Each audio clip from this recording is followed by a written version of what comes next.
दोस्तों, एक महिला जिसको अपनी उम्र से 8 साल छोटे लड़के के साथ में प्यार हो जाता है और फिर वो उस लड़के की इस तरीके की दीवानी हो जाती है कि फिर वो एक ऐसी घटना को अंजाम दे देती है जिसे सुन करके आप लोगों को शायद यकीन नहीं होगा।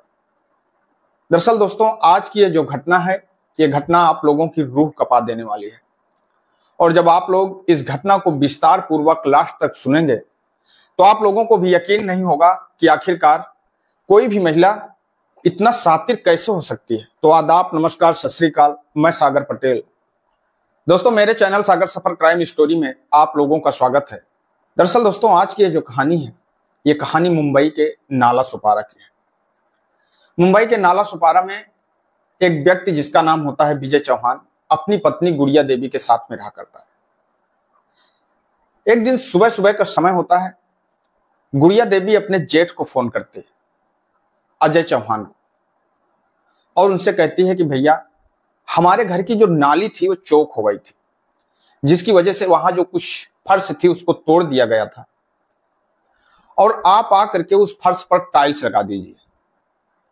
अजय चौहान अपनी छोटी बहू से कहते हैं कि मैं तो इस वक्त काम पे निकल आया हूं, क्योंकि वो लोग टाइल्स लगाने का काम किया करते हैं। जो उनका भाई विजय चौहान होता है वो भी राजमिस्त्री का काम किया करता है। इसी प्रकार से वो 3-4 भाई होते हैं।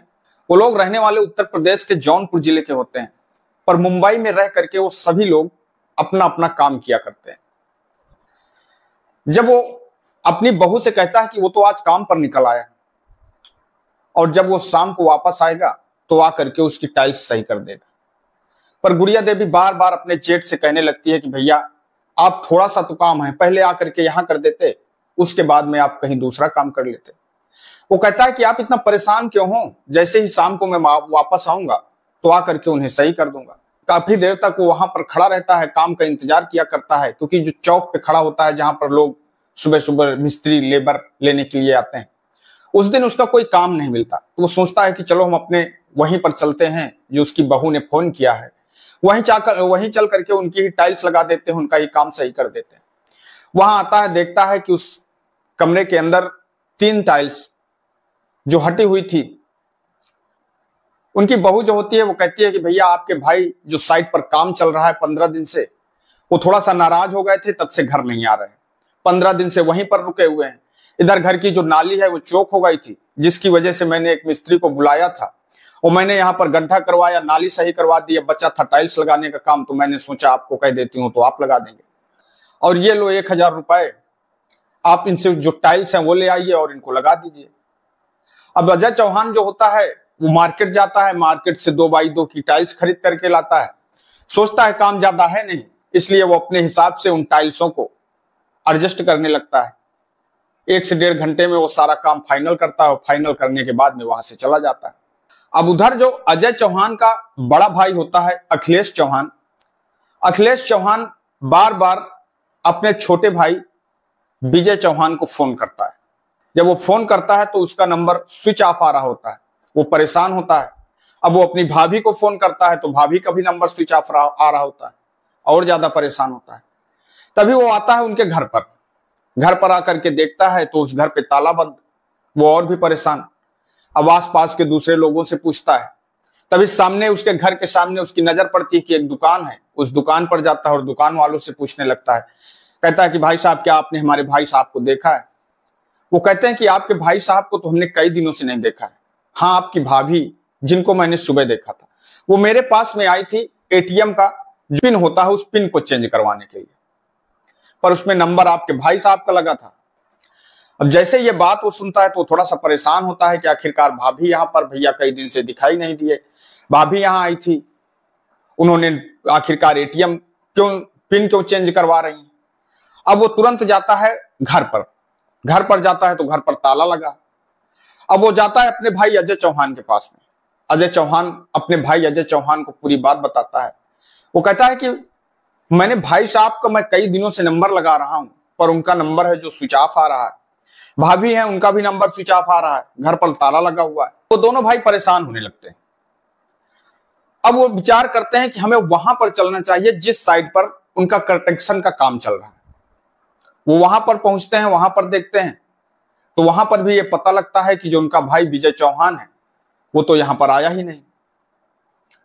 अब यह सोच करके वो दोनों भाई परेशान हो जाते हैं। उनके मन में लगता है कि शायद जरूर कुछ ना कुछ उनके भाई के साथ में गड़बड़ हुआ है। तभी वो लोग उस घर का ताला तोड़ देते हैं। तभी वो लोग विजय चौहान के घर का ताला तोड़ते हैं और ताला तोड़ करके अजय चौहान जहां पर टाइल्स लगाता है वहां पर जाता है तो देखता है कि टाइल्स लगी होती है, सब कुछ उसी प्रकार, सब ठीक ठाक। अब वो आसपास के लोगों से पूछता है तो आसपास के लोग कहते हैं कि मैंने तो आपके भाई को कई दिनों से नहीं देखा हूं, बल्कि आपकी जो भाभी गुड़िया देवी है वो तो अभी आज सुबह तक थी। अब ये सुनकर के वो दोनों भाई परेशान होने लगते हैं। वो कहते हैं कि ऐसा हो ही नहीं सकता है, मैंने अभी कल टाइल्स लगाया है, यहाँ जो नाली थी वो नाली चौक हो गई थी। जैसे ही वो बात नाली की करता है तो जो पास पड़ोस के लोग होते हैं वो लोग कहते हैं कि नाली तो यहाँ कहीं है ही नहीं, फिर नाली चौक कैसे हो सकती है। अब जैसे ये बात अजय और विजय को पता लगती है कि यहाँ पर नाली नहीं है, उसके बाद भी जो उनकी भाभी थी उन्होंने बताया कि यहाँ पर नाली थी, वो चौक हो गई थी। उधर जो भाई है उनका कोई पता नहीं लग रहा है, उधर भाभी एटीएम का पिन चेंज करवा रही है। उन्हें शक होने लगता है। अब वो लोग जहां पर टाइल्स लगाते हैं उस टाइल्स की जगह को हटा करके वहां पर 3-4 फुट का एक गड्ढा खोदते हैं। और जब वहां पर 3-4 फुट का एक गड्ढा खोदते हैं तो 3-4 फुट का एक गड्ढा खोदते हैं। गड्ढा खोद रहे थे तो उन्हें बहुत ज्यादा बदबू आ रही थी। और जैसे ही वो गड्ढा में नीचे तक जाते हैं तो वहां पर देखते हैं कि उनके भाई विजय चौहान की लाश होती है, वो भी 3 टुकड़ों में, जो बहुत बुरी तरह से सड़ चुकी होती है। उसके बाद में वो तुरंत पुलिस को फोन करते हैं। मौके पर पुलिस आती है। पुलिस को जब वो लोग सारी बात बताते हैं तो पुलिस अब गुड़िया देवी की तलाश चालू कर देती है। पर गुड़िया देवी की तलाश पुलिस चालू करती है, पर गुड़िया देवी का कहीं कोई पता ही नहीं लगता। अब पुलिस गुड़िया देवी के नंबर को सर्विलांस में लगा देती है। जैसे ही 1-2 दिन का समय बीतता है, गुड़िया देवी का व्हाट्सएप नंबर खुलता है। तुरंत पुलिस को इस जानकारी मिलती है और पुलिस गुड़िया देवी को गिरफ्तार कर लेती है। गिरफ्तार करती है और गिरफ्तार करके जब अपने साथ लेकर के आती है और फिर जब पुलिस गुड़िया देवी से पूछताछ करती है, उसके प्रेमी को भी उसके साथ में पूछताछ करती है। जो 7 साल का बेटा होता है वो भी उन्हीं के साथ में होता है, जो कि पूरा सकुशल होता है। अब उन दोनों को जब पुलिस लेकर के आती है और उनसे पूछताछ करती है, गुड़िया देवी जो कहानी पुलिस को बताती है वो कहानी दोस्तों बड़ी ही दिलचस्प है। और जब आप लोग इस कहानी को सुनेंगे तो शायद आप लोग भी सोचने के लिए मजबूर हो जाएंगे। दरअसल दोस्तों वो बताती है कि आज से करीब 8 साल पहले उसकी शादी विजय चौहान से होती है। विजय चौहान जो मुंबई में रह करके काम किया करता है, अपनी पत्नी से जब भी वो मिलने के लिए गांव जाता है तब एक बार जो उसकी पत्नी होती है गुड़िया, वो विजय चौहान से कहती है कि क्या आप हमें भी अपने साथ मुंबई ले चलेंगे। विजय चौहान कहता है कि ठीक है, थोड़े दिन का आप हमें वक्त दीजिए और जैसे ही हमारी व्यवस्था हो जाएगी हम आपको अपने साथ मुंबई जरूर ले चलेंगे। अब विजय चौहान अपने सभी भाइयों के साथ मुंबई में रहा करता है, पर फिर वो एक दिन अपने भाइयों से कहता है कि देखो अब हमें अपना परिवार लेकर के आना है, अपनी पत्नी को लेकर के आना है, इसलिए अब आप लोग अपने अपने रहने की जो व्यवस्था है वो अलग अलग कर लीजिए। विजय चौहान का वहां पर मकान होता है, अजय चौहान का भी मकान होता है, उसका भाई जो अखिलेश चौहान होता है वो एक मकान खरीदता है और उसी मकान जब वो खरीद रहा था तो उसके पास में पैसे नहीं होते, पैसे कुछ कम होते हैं। तो विजय चौहान उससे कहता है कि ठीक है आप मकान खरीदिए, जो भी मदद होगी हम आपसे करेंगे। उसी मकान के पैसे देने के लिए वो विजय चौहान के पास फोन करता है कि भैया अब हमें पैसे की जरूरत है, जो भी आपसे मदद हो सके वो आप हमें मदद कर दीजिए। अब गुड़िया देवी विजय चौहान के साथ मुंबई आ जाती है।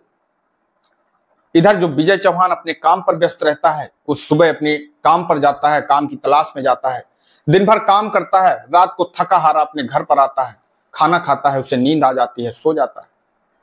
इधर जो गुड़िया होती है, गुड़िया के अरमान पूरे नहीं होते, उसकी शरीर की जरूरतें पूरी नहीं होती। उसके पड़ोस में ही एक लड़का रहा करता है जो पढ़ने में बहुत ही होनहार होता है, होशियार होता है, उसका दिमाग बहुत तेज होता है, देखने में भी सुंदर होता है, उम्र मात्र 20 वर्ष के आसपास होती है। अब जब गुड़िया देवी उस लड़के को देखती है तो उसकी सुंदरता को देख करके उसके मन में कहीं ना कहीं एक ख्याल आने लगता है कि ये लड़का है जो उसकी शरीर की जरूरत को पूरा कर सकता है।